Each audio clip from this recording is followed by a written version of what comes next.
Anytime somebody comes to me and says, hey, I just shot my best round of life, I'm like, really, what were you thinking about? And they tell me nothing. I'm like, oh no, this is big trouble. That next round is going to be awful because they didn't know what they did. So here's the thing. In life, we have intent for every single movement we make. Right now, if I'm going to shift in my chair or whatever, I had intent to do it. I know the patterns to move my body to do that. But in golf, it's the exact same thing. We have to tell ourselves how we're going to move. We don't ever get to just go, I'm not going to think about it. Now, those people like have that round that, yes, you can do that. Sure. I don't think you can repeat it, though, at all. I don't think anybody can go repeat these rounds forever of their life of not thinking about anything, because we have to tell our body how to move.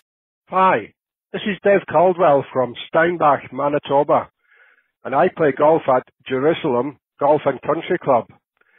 This is Golf Smarter number 850. Most golfers don't know what they're thinking about when they're swinging a golf club. So we asked instructor Eric Scholberg. This is Golf Smarter, sharing stories, tips, and insights from great golf minds to help you lower your score and raise your golf IQ. Here's your host, Fred Green. Welcome back to the Golf Smarter podcast, Eric. Fred, thanks for having me on. Oh, well, let's give it another try. we actually recorded this conversation last week, and the audio was like, sorry, I cannot do that to the audience. So let's try a little bit better today. Take two. Maybe we'll do better. Or maybe I'll do better. Hopefully we'll be able to cover what we talked about, because we had a great conversation. But I have an idea of what we were going on. Okay. But how have you been, man? What's going on? I've been good, just trying to, so I teach out in Arizona, Phoenix, so hot summer, not going as hard because of how hot it is, but yeah, just having a great time, loving life and keeping busy. Good for you. Good for you. Yeah. What's happening in the golf world these days as far as your students? What are you seeing a lot of these days? Oh, gosh, I feel it's really interesting because I feel like a lot of it hasn't changed over the years. I really do. I feel like there's more, when you get a little more elite, they're starting to bring up more ground reaction forces. So I would say if I were to pinpoint something different, it's more, I am getting more people distance as a priority. Because as you know, when we grew up or playing the clubs we did, because it was never about distance. It was just about accuracy. So I don't understand the difference. I mean, it's like, I can't imagine why people aren't focused on accuracy and they're focused on distance. It's bringing in a whole new crowd. I have people who come to me, don't care what they shoot at all. They just want to hit it harder. They just want to kill it, bomb it, hit it far. They don't care what they shoot. And I think I even mentioned to you a stat where they did this big survey. They asked a bunch of golfers, a whole range of handicaps. If you could take 5 off your handicap, and I could be wrong, but I think it's 20 or 30 yards on the drive, or maybe just 20 yards on your drive, or add 20 yards to your drive, which one would you do? It was over like 85% that said they would go down in their handicap, get worse, but hit the ball further than take the gain of 5. Go up in their handicap, make their handicap higher, but they'd rather have more distance. Yes. Yeah. So I think that says a lot about where we are. Is that frustrating as for a teacher? For you, it's like, okay, whatever you want. In some senses, in some senses not. I mean, I think it's bringing some different people into the game that maybe weren't there before. I think it's making the game a little bit different. I like teaching speed, so that is fun. But yeah, I think it's, a lot of people, scoring is a whole different game. I work with people in these year-long programs, and the first 6 months of it is, we meet weekly and we dial in the swing really good. And a lot of them, and I tell them it's a year because the next 6 months are out on the course, and they'll think they have it after the first 6 months because they're hitting the ball great. And then they're like, well, wait, there's some stuff going on. It's a whole different animal when you're out on the course. They start adding up their scores. If I get a par here, a bogey here, then I'll shoot this. So stuff they don't think of, different lies that they haven't dealt with, different stances. I mean, you got to be playing a lot to know how to hit those different shots. And so these are people that are more like range rats than they are golfers, right? And like they just want to go farther, hit it harder. Yeah. But they don't have a sense of playing a golf course, of course No. management. No, because I was working with a guy the other day, and it didn't matter if he hit it 40 or 50 yards offline. He's got to hit that thing hard. Hit it right in the center. And I'm in the back of my mind kind of just laughing, but it's like, I guess if that's what floats your boat. I mean, he was at 117 and he left there at like 128 yards. Or 128 with speed on his club head. Oh, so okay. he was ecstatic. But he was missing them way before. So here's the really neat thing where we're at with golf today and with speed. They're doing a bunch of studies on this and finding out, and they don't know for sure yet, but they think it has to do something with their kinematic sequence. They're finding out the harder people swing, that they're not having dispersion like it once was thought. Okay, so actually people are getting better at dispersion. So if you hit the ball 20 yards off to the right or left with your drive, they're finding people that are gaining speed, that number is coming in. And you'll find some people tell you why, but there's not a real huge definitive answer on why it is happening, why we would swing at faster speeds and yet be a little more accurate. And that's typically the better golfer that is doing that. But I don't know if there's a huge answer. I think it has to do something with the kinematic sequence, how we fire our body. But I don't know for sure yet why it's happening. But so we're just talking about swing speed here, of increasing your swing speed. Yes. Right. Yeah. So that is more than just swinging the club faster or harder. It requires more body strength, doesn't it? Well, here in the end, you'd have to say a little bit because you have to support it. But here's the thing, like it's your hand speed, most of it. They can equate, if your hands are moving a mile per hour faster, this is how much faster club head your speed you're going to have. Mm-hmm. It's how fast your hands are really moving. The faster you go, do you need a little more strength to control your body so you have the strength to do it? Yes. But it is not nearly what it maxes out to what your hand speed is doing. So I can't remember exactly what number it is. For each mile per hour hand speed we get, there's a huge grab in how much distance we gain. So it is speed in our hands and how fast our hands are moving. It's not just strictly body strength. So I believe now you'll hear people talk about it different. You'll have physical guys come on here and say, oh, it's all about this, but they couldn't argue against the hand speed. So to me, that's what it boils down to, is how fast can your hands move? Right. And lifting weights isn't going to support that. Right. Right. But it's a combo. But flexibility and mobility, is that help? That's huge. That's huge. Mobility is huge. Yeah. So yeah, flexibility, mobility. I think mobility is the biggest, is huge. So if you have mobility, strength, some flexibility, I think that's what really matters, which is, as we get older, harder to do. So interesting. Now, yeah. I've always thought, and in my conversations, that there's a difference between swinging faster and swinging harder. And because for me, when you're swinging hard, you're introducing tension in your shoulders and your arms and your neck and like all parts of your body, because you're like, gritting your teeth, even your jaw, right? Yeah. In your face. You're gritting through it. You're like really swing. That's hard. Yeah. But it doesn't necessarily mean you're swinging faster. No, and when you're swinging faster, I think that it's a looser feel to it. Am I misinterpreting this? No, I think I probably use the words interchangeably, hard and fast interchangeably. But what you're saying makes 100% sense. Anytime you create tension through your hands, it's going to your shoulders. And that's why usually people, when they try to swing harder, they mess up. But when you start changing and you realize that the people I can get the gains in every single day is through the ground. And then when they start thinking about the ground, that's what really helps them, because they're always so worried about their upper body and swinging harder. Well, usually they're going to not swing as hard because they get tense, like you said. But you start talking about what they can do with the ground, then it changes everything. They become more aware of what their body is doing. They become more in tune with the ground. And that's like the low-hanging fruit to me of where most people can gain distance just by understanding what they're doing on the ground and how to leverage it through ground reaction forces. And it's pretty simple. It's just whatever we put into it, we're going to get back.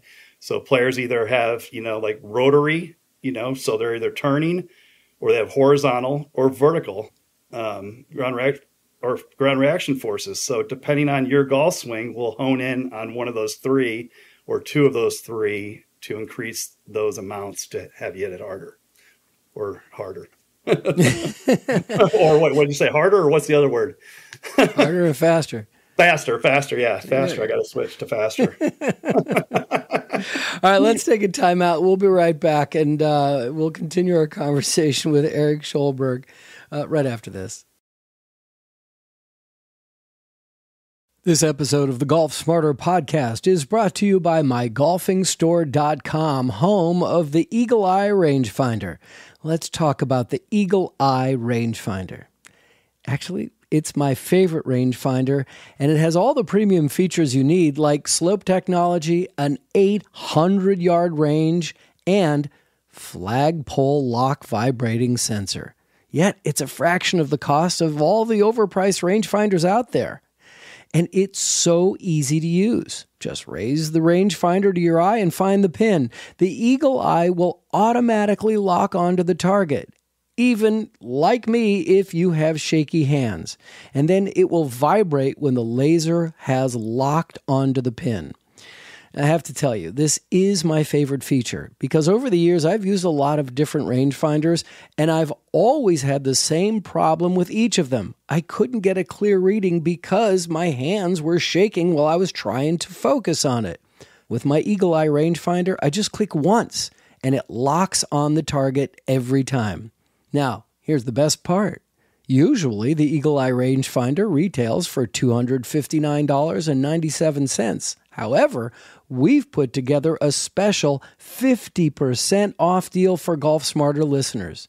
That means you can get the Eagle Eye rangefinder right now for the ridiculously low price of only $129. Just go to mygolfingstore.com/golfsmarter. Again, that's mygolfingstore.com/golfsmarter, or click on the link at golfsmarter.com. And I'll also put the link in today's show notes. However, I do need to warn you that this is a limited time deal and it won't last long. So go to mygolfingstore.com/golfsmarter and secure your rangefinder while you still can.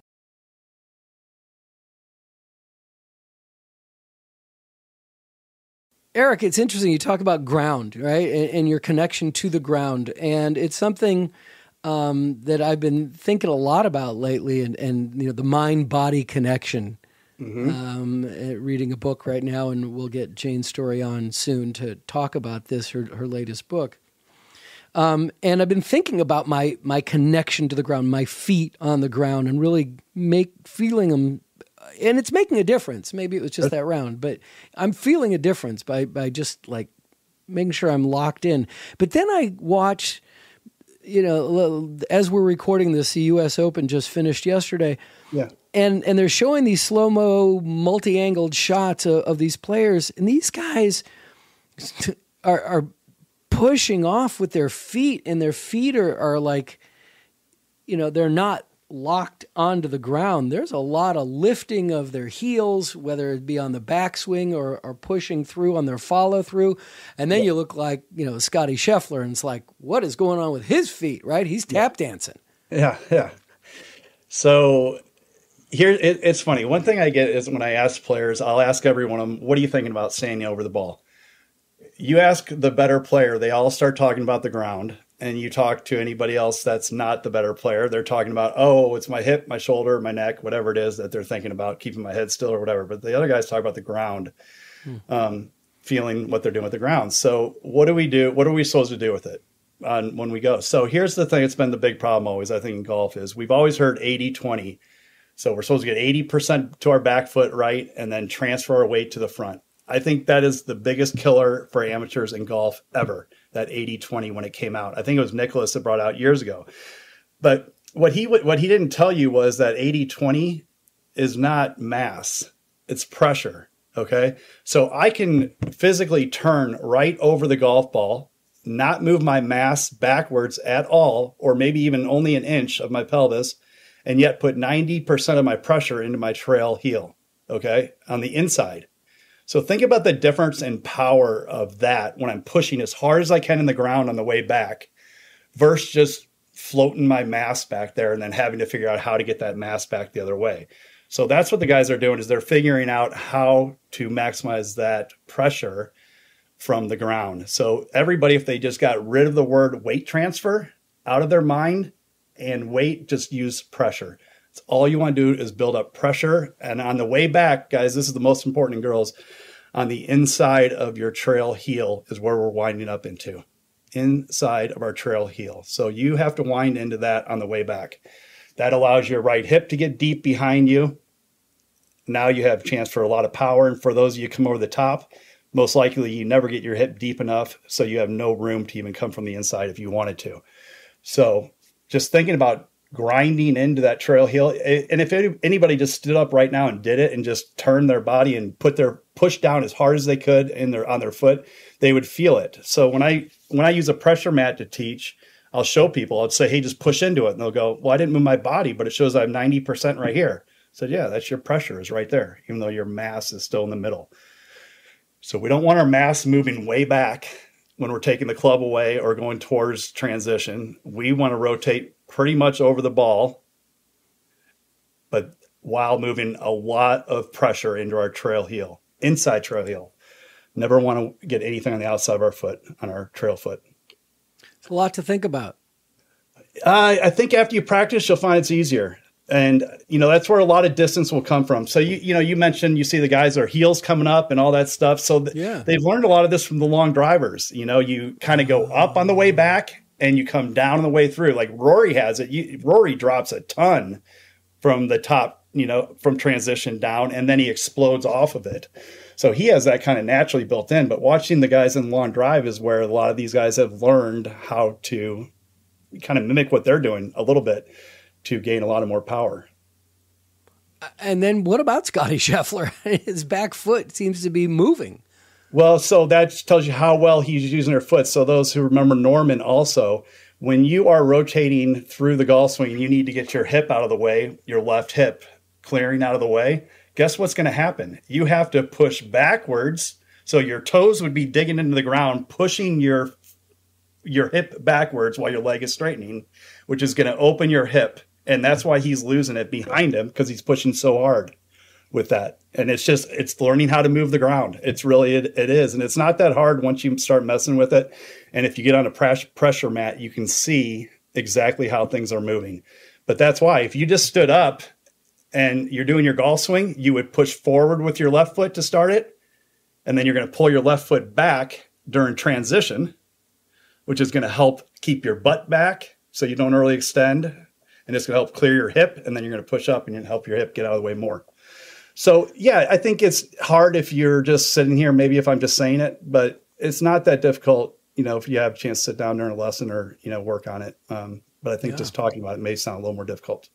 And there's people who, on their backswing, they'll lift their lead heel. So if you're a right-handed golfer, you'll pick up your heel on your left foot on your backswing. And some people will say, well, would that Palmer do that? Nicholas. And it's like, but aren't you supposed to, is that a good thing or not? I mean, does that help? So if you do it right, it's really good to do, but most people don't. Most people lift it because they can't turn enough, or they don't know how to turn, and they want to get their club longer in their backswing. So the only way for them to do it is to stand up.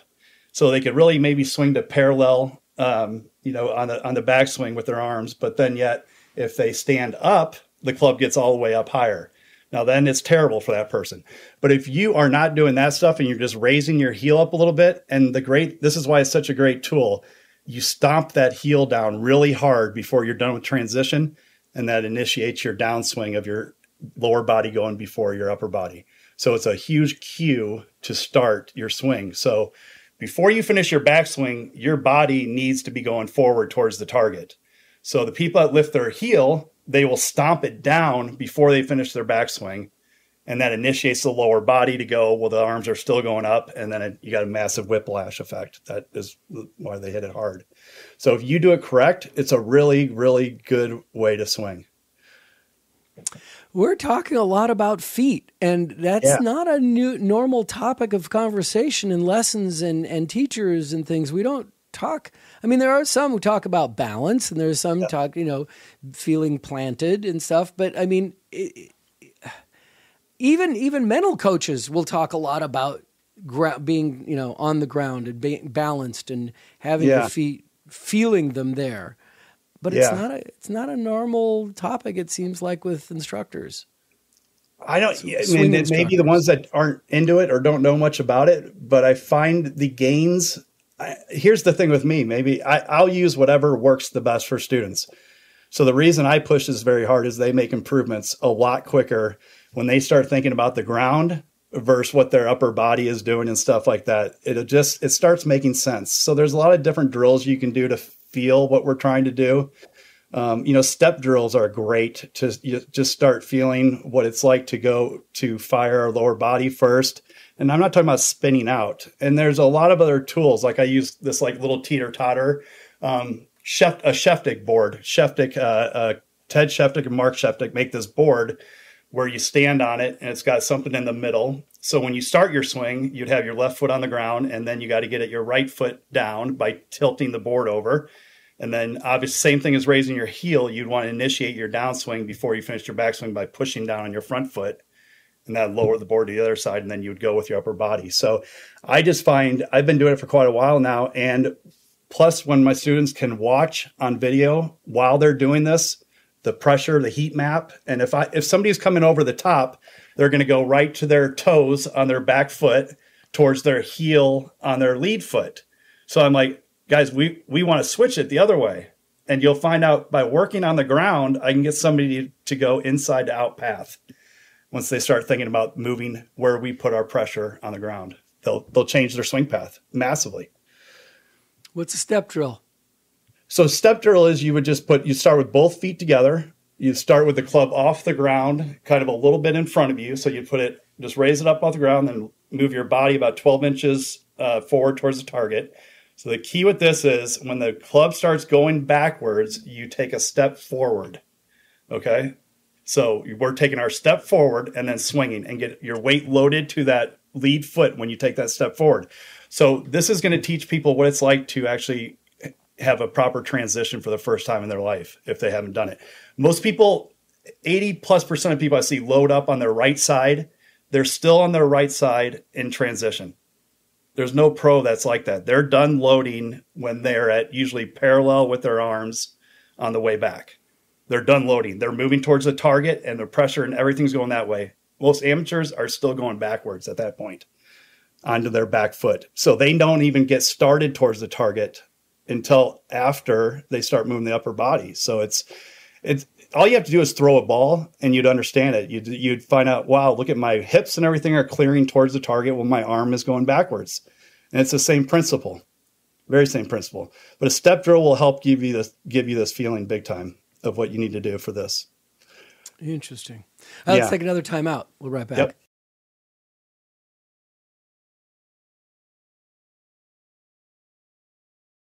One of the things that I've noticed in my swing changes was that I was, especially with my driver, because I was swinging harder, is that I was ending up in a reverse C, the letter C. My body was way back and I was falling out of balance. And it wasn't until I started figuring out to move into my swing and put my weight shift on the front foot, nice, that all of a sudden I'm hitting it straighter, I'm hitting it farther, I'm not falling, backwards 4 or 5 steps after a swing. The finish is something that I think that we all kind of don't get and don't know how to do. Well, I think you nailed it, Fred. Like, you have worked on that step drill, not doing the drill, but you figured out how to get more forward. Yeah. And that is what's so key is we have to get forward. So everybody's loading 80% to their back foot, and they take the whole time of their backswing to get there. Well, their swing is ruined by that point because they're still with 80% of their weight on their back foot. They're in transition now. And how does the body lead at that point? It's too late. It's way too late. We have to start going much, much earlier. That's why the step drill is so effective in teaching how we do this movement. So where people usually fail in the step drill is they'll start taking the club back. They don't step early enough. You have to step immediately and load your weight onto that front foot, and you'll start to understand it while swinging out to the right. So it gives you that feeling like you're talking about, that you end up on that front side. Powerful. I mean, look how the guys finish on tour and the girls are staying straight up. I mean, picture Freddie Couples, and there you go. That's how you should be. So, yeah. And what about taking practice swings or drill of keeping your feet together the whole time? Is that useful? For practice swings? Yeah. Oh, I think it's a great drill. So I do it all the time if I have players that are rotational. That's where they gain their power, rotary. For people that don't, people that like to shift a little more, who have more horizontal, I don't like that drill as much. But for those that are I grew up doing a ton of it. Heels together, toes apart is what my coach called it. So you can flare your toes out a little bit, makes it a little easier to turn. But yeah, if you are a rotary, if you turn that way, it's one of the best drills in the world can do. And you only have to go 3/4 back, 3/4 through. Make sure your hands are driving through ahead of the ball. Yeah, and keeping your hands ahead of the ball. Yeah. And what about some people advocate to have your back foot pointed away as opposed to having your feet parallel at position, at setup? So you mean like ducked out, open? Yeah. Yeah. So I think it's great. It depends how well you move. So if somebody has bad hip mobility, I want their foot opened as much. You can find somebody, if you put their feet straight and they have mobility issues, they won't be able to turn their hips hardly at all. You open it up about 30 degrees, their front foot or back foot, whichever one, or both, they will just rotate simply. They're like, oh, this is incredible how great this feels.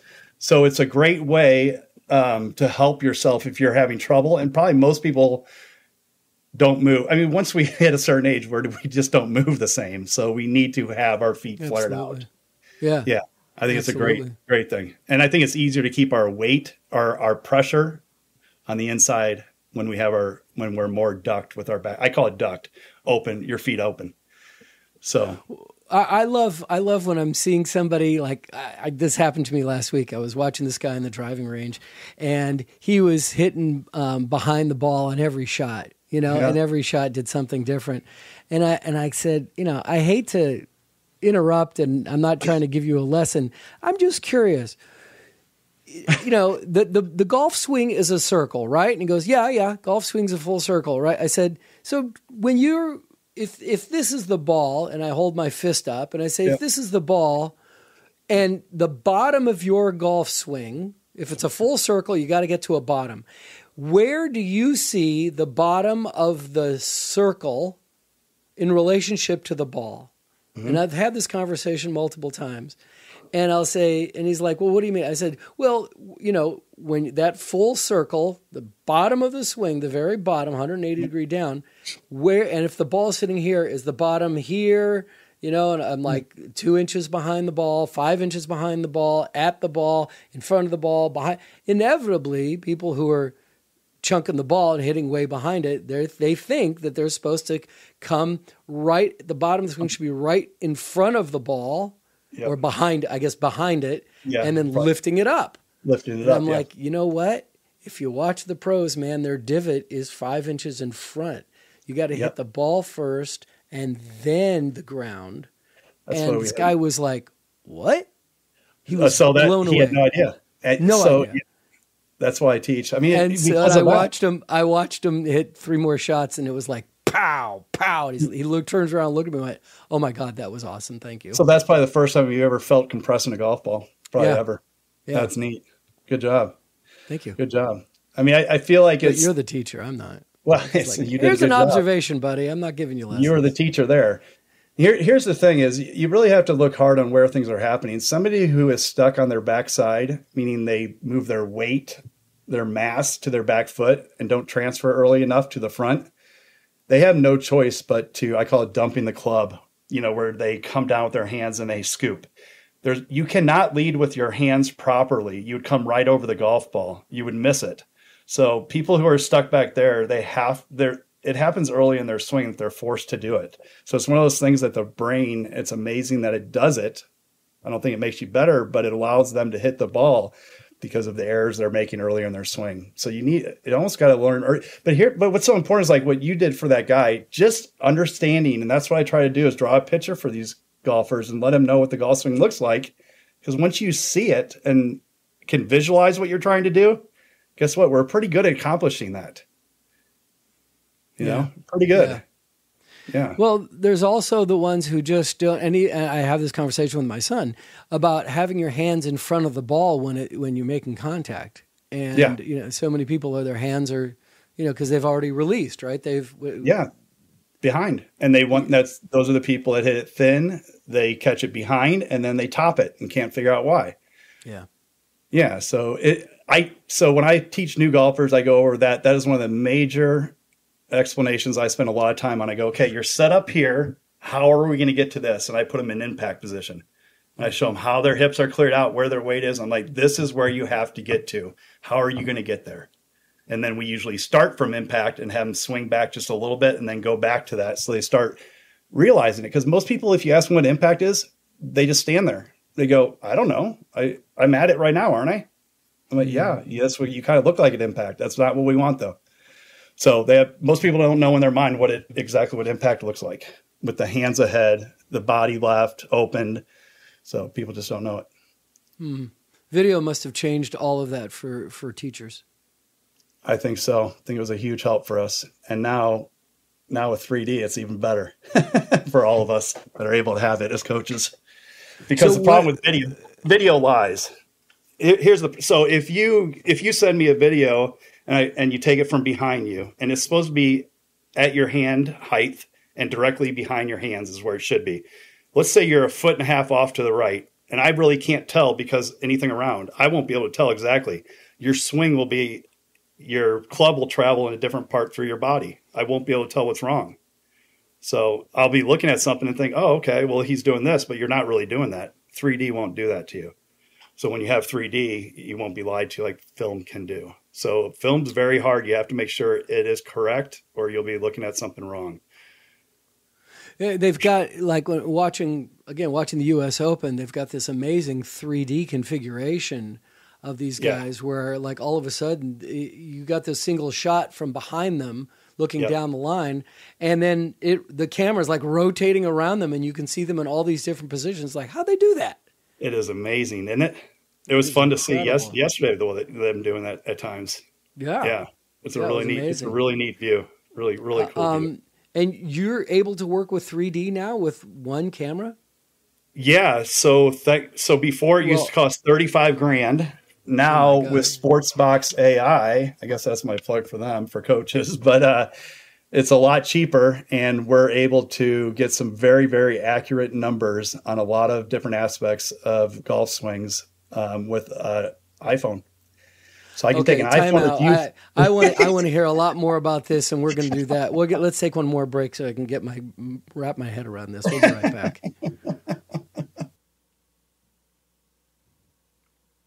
This week on Golf Smarter Mulligans, we talk to Jeff Ritter, who says that, we're actually built to play golf with effortless brilliance every time. What if I told you that you're always in the zone and it's your thoughts that are pulling you out of it constantly? Your body is always operating effortlessly and brilliantly until you start to recognize how well you're doing, which is just your thoughts pulling you out of the zone. If you open up a cupboard in your kitchen that's stuffed a little bit too tight and a can falls out, you might just go ahead and swipe it from the air like it's nothing. And you might even talk yourself going, hey, that's a pretty good catch.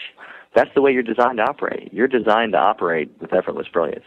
And it's when you start to think too much, when you start to let your own thoughts and ideas get in the way of your brilliance, that you pull yourself out of the zone. So, in my opinion, the zone isn't the place that you train to get to. It's not a place that's reserved for only the special elite athletes. It's actually the place where you live. And what you have to learn to do is not get in your own way.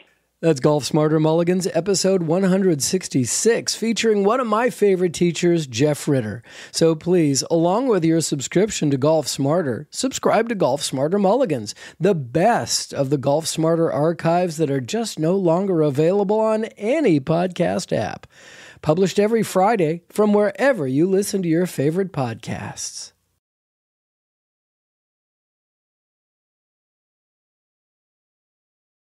Okay, Sportsbox AI. What the heck is that? And is this primarily for teachers to use with their students, or can the average golfer, recreational golfer, use this thing? So I believe they just opened it up for the public to buy it. My opinion, this is what I've told students, is it's not for them mostly. Okay. Here's the thing: you're going to start looking at inches and very small numbers and trying, if they don't understand the full swing and how one number affects another swing, I feel like it's going to make golfers more screwed up. Oh, gosh. Yeah. So if I take a video of you for the 3D, all I have to do is put in slow-mo and get a face on, do it from face on of you, and I will get 6 different views. I can look at you from above, below, target line, behind, face on, and down the line. 6 different views from one video I can get. And then I can start looking at, like, how much do you sway? So here's what's really good about it. For a golfer, let's say we have yours and we're looking at your numbers, you're hitting the ball great. Okay. Then you start hitting it bad. You send me a video and I get this and I look at it. I go, okay, well, Fred was swaying 1 inch on the way back, which is fine as long as you're recentered. But now I'm looking at it, he's swaying 3 inches or 2.8, so it's like, that's a big difference. So when we can start looking at numbers, and to me, I find that is one of the greatest values of it is when somebody's swing is kind of where you want it or pretty close, you can kind of set these, what am I trying to think of the word? But you can set their numbers to where you think that's where they should be at. So you can say, hey, you're swaying back 2 inches, or you have too much knee sway, whatever it is. Let's try to get it down by about an inch or so. And you show them what we're going for and try to get it. It depends on the person. Some people, if they hate numbers and stuff like that, I will use it, but I'll never bring it up to them. It's for me as a tool. Some people, you learn they don't want to hear anything about that. They'll lose it.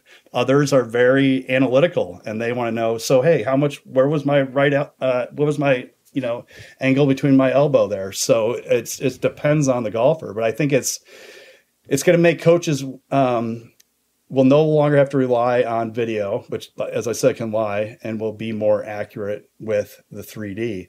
And all the tests that they're doing with it, the numbers are incredible how close it is, and it keeps getting better and better with the more, because it's using AI and machine learning. So the more videos it gets, the better it gets at it. Okay, so let me see. You and I are going to do this now. I've got a little tripod set up. My camera is looking directly at me, right? Face front, not looking down the line from behind me, but it's looking straight at me. And I'm shooting this in slow-mo, and this is built into every camera, phone, every phone that you have now. But you don't want it on the ground. You want it up a little bit higher, about waist height. Yeah, it doesn't matter as much. I just need your whole body in and a little bit on the sides. So you don't have to be exactly at hand height. So that you see on your backswing and on your forwards, on your follow through, your hands are still in the picture the whole way. Yes, I need your hands. The club head could leave. So, but yes. Yeah. Okay. So you just send that in, and then I can convert that with the program into what I'm trying to, into the avatar. And then what's great about it is, what I can do? Like, I have a good swing of Ben Hogan. I can convert him into it and look at his numbers. So it's really. You want a practice swing, or you want actually striking a ball? I prefer striking the ball. I think people make different swings. Absolutely. Yeah. So I prefer striking the ball. Well, okay, so again, we're recording this about a week and a half before I publish this. Yep. Maybe I will be able to get you the video of me doing this. You can turn it around, get it back to me, and this will be on the blog post. You'll get to see my swing. Do it. I think that'd be awesome. Okay. We'll show the world your numbers. Oh gosh. After the last round, I'm okay with that. But Well, I know. I was gonna say, Mr. 73, or can I tell everybody? Yeah. I already have. Everybody. I've told everybody. People who don't play golf. Congratulations. That's awesome. Thank you, man. Thank you. Keep up the good work. Right, so I got it was pretty special, and my mind was like, what am I doing here? Stop thinking about it, because I don't want to pressure it. All right. So I got an email from a listener, And he's curious to get as many teachers as I ask this question. So I'm going to start with you on this one. And it's when you're ready to start your swing, what are you thinking about? Right? And he's curious. He sees the answers of what you're thinking about is either one, not thinking of nothing. So maybe some affirmative blocking mechanism to screen out any golf-related thoughts. Number 2, thinking of the target or the ball flight. Number 3, thinking of club head awareness or some form of fashion.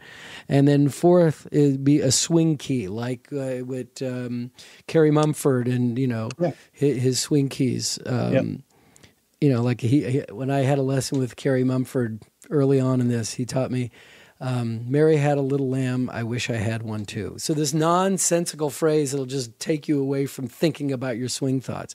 So I'm curious, when you're starting your swing, what are you thinking about? How do you respond to that? Yeah, so I'll go with what I think the smartest guys in the world talk about with this stuff, and it's intent. Okay, so anytime somebody comes to me and says, "Hey, I just shot my best round of life," I'm like, "Really? What were you thinking about?" They tell me nothing. I'm like, "Oh no, this is big trouble. That next round is going to be awful," because they didn't know what they did. So here's the thing, everybody. Like in life, we have intent for every single movement we make. Okay, so right now, if I'm going to shift in my chair or whatever, I had intent to do it. Now, I know the patterns to move my body to do that, right?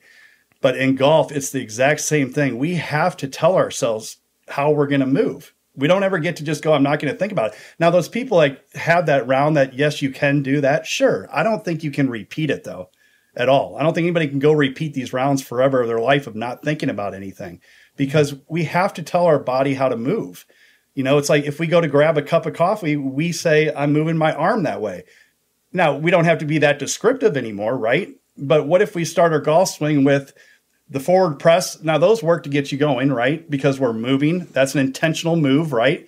I'd like to see people intentionally moving their weight towards the left side so they have some way to move to the right for the right-handed golfer. But I'm a huge believer in intent. You have to tell yourself what you're doing. That's why this game's so mental. If you're not thinking of anything, I just think I don't know anybody yet who hasn't thought of anything who has followed it up with a good round. I know a lot of people who have a plan of what they're doing, i.e. moving into their trail heel, a forward press or whatever it is, that those people can repeat what they're doing. So it doesn't have to be complicated. I tell people, like, have your one thought to get your swing started. Okay. And hopefully that's it. Maybe you have something to help you move back over to your left side early. There's 2. You can do that. You have 1 second in your golf swing. You have 0.8 to get to the top of it. So that leaves you 0.2. You better figure out what you're going to do on the backswing, because you're not going to have any time on the downswing. So you better set. That's why the backswing to me is so important. Others will say it doesn't matter. Impact is all that matters. But I'm like, well, you got to get there somehow. So you better have a pretty darn good backswing to allow yourself to move pretty easily through transition.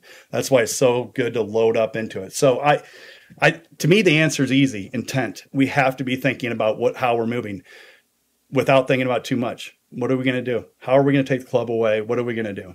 So we're just going to shift our pressure a little bit to the right side into our trail heel and go from there. Now, when you're doing your practice swings, you can think all you want about every technical thought or whatever. I'm doing this, but once you get to over the ball, you better just go down to that one intentional movement. How do you feel about target golf? Oh, I hate it. I think it's been one of the worst things for golf ever. And this is why people are probably frowning right now saying this guy's an idiot, but this is why. Because I see over and over in lessons people swinging their club towards the target instead of on the circle it should go. Okay? They no longer swing their hand path correctly. They don't swing the club path correctly. Okay? So they think, oh, I got to go out to the target. I got to get my hands out to the target. It's like, nah, your hands are pretty far left of that target. They're not, they're not flying out towards it. I mean, our hands are going left when we hit the ball. I mean, it's just kind of what's happening most likely. So they should be. So I think it's a bad thought. Okay, so do we need to know where the target is? Yeah, we need to look at it and know where it is. But that's more of alignment, isn't it? Isn't that like setting your body up to be in alignment of your target, not Yeah. necessarily looking at an exact spot. I think that's it.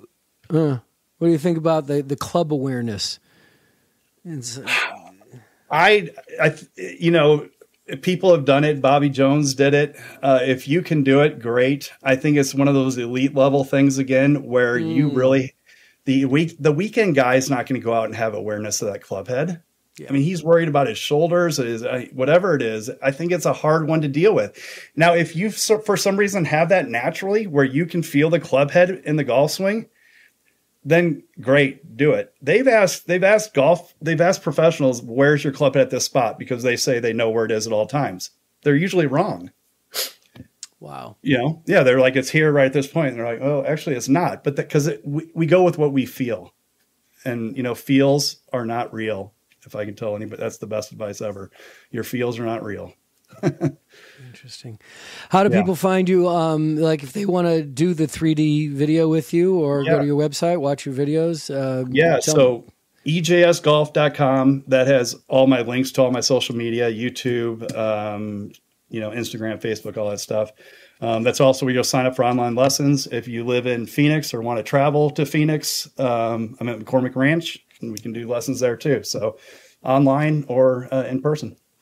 And interestingly, I just need to, people may not know this because you've been on the show a number of times now, but you discovered Golf Smarter through listening to Tony Manzoni episodes. I did. Yes. I was so fascinated about it because I was like, I thought I knew like the teachers that taught or had some philosophies like I did. And when I was listening to Tony, I'm like, oh my gosh, it was really upsetting to me because he had passed by then. And I was so bummed out because I go to see a lot of teachers to, learn from or just see what they're doing. And I'm like, oh man, I would have loved to go spend some time with this guy, because a lot of the things he talks about, I would say, are things I do. Not everything, but some of his principles of how you turn over the ball he was I think ahead of his time for that. And it's not stack and tilt. He does things different, but it was sad to me that he wasn't around that I could go see. Plus, as you've told me, is a really tremendous man as well. So I've gotten the video from you. I don't know if can people still get the video from you? Yes, they can. Just write to me at golfsmarterpodcast@gmail.com or click on the Hey Fred button at Golf Smarter. And then you can get I feel like I'm doing a plug for you, but it's not. It's because I love Tony, you and Tony so much. Like you can can you listen to all the old Tony ones still on your, on the other podcasts? Yeah, they're still on Golf Smarter Mulligans, and what we're doing now every year is March and April as we kick off the new golf season. I'll play all the Tony Manzoni episodes in a row over 2 months. And I still get people writing to me going, who teaches like that? Because I'd love to have a lesson. So I'm going to have to send them your way, man. Yeah, do it. It's really neat. He's something special. Really cool stories too with Frank. He was in tight with Frank Sinatra. Isn't that amazing? Amazing. Oh, some of those stories. All right, Eric. Well, man, it's great to talk to you again. Thanks so much for redoing this episode. No. I think we got a lot more in this time than we did on the last one. So thanks so much, and thanks for being a regular listener. Thank you, Fred. My pleasure. Thank you. Does that 3D technology of Sportsbox AI sound intriguing to you too? After we recorded this conversation, I uploaded a couple of slow-motion videos that I shot during a recent round, sent them to Eric for his analysis. Initially, he sent me the videos of the 3D modeling it created of my swing, which was really cool, but I wrote back to him saying, yeah, so what the hell does this all mean? And how do I interpret this so it makes sense and I have a plan of action to improve? Well, to see those final results, check out our blog post from today's episode, number 850, at golfsmarter.com.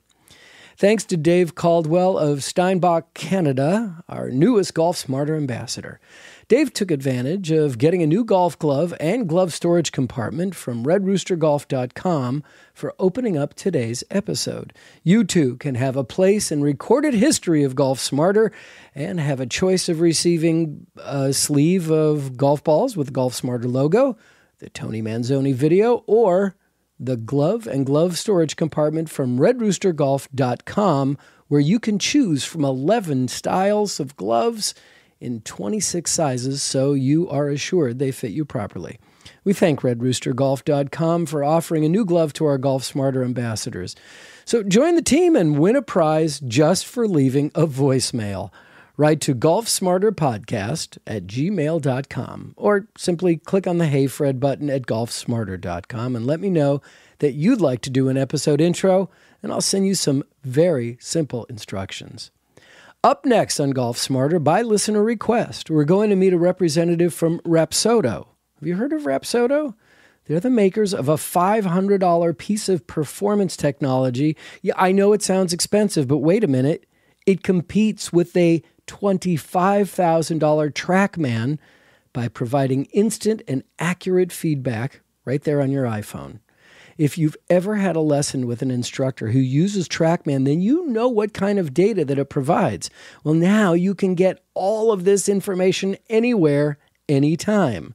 And the more data you have, the faster you can increase your improvement. Our guest will be Justin Bryant, who had a successful college golf career, then went on to become a touring pro, but just couldn't compete well at that level. Well, he'll share his struggles and revelations from his journey with us, as well as giving us a great explanation as to how to make Rapsodo improve your game. If you have any questions, comments, suggestions for upcoming episodes, then please click on the Hey Fred button and let me know. It's at golfsmarter.com.